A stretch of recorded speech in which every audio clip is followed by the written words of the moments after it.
அன்பார்ந்த சிம்ம ராசி நேயர்களே, தற்சமயம் உங்கள் ராசியில் கேது பகவான் இருப்பதால் உங்களுக்கு மிகப்பெரிய ஒரு சஞ்சலத்தையும் சங்கடத்தையும் தந்து கொண்டிருக்கிறார்.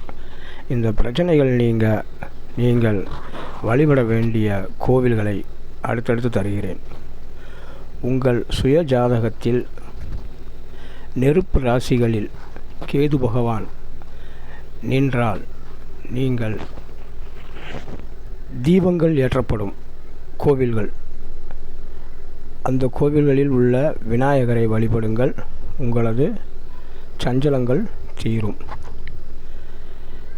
நில ராசிகளில் கேது பகவான் இருக்கக்கூடிய ஜாதகதாரர்கள் ஒரு முறையாவது பிள்ளையார்பட்டி சென்று விநாயகரை வணங்கி வாருங்கள்.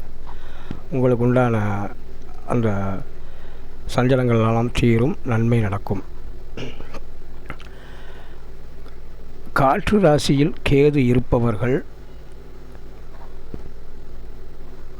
மலை மேல் இருக்கக்கூடிய விநாயகரை, அதாவது திருச்சி உச்சி பிள்ளையாரை வணங்கி வாருங்கள். உங்களுக்கு நன்மை கிடைக்கும்.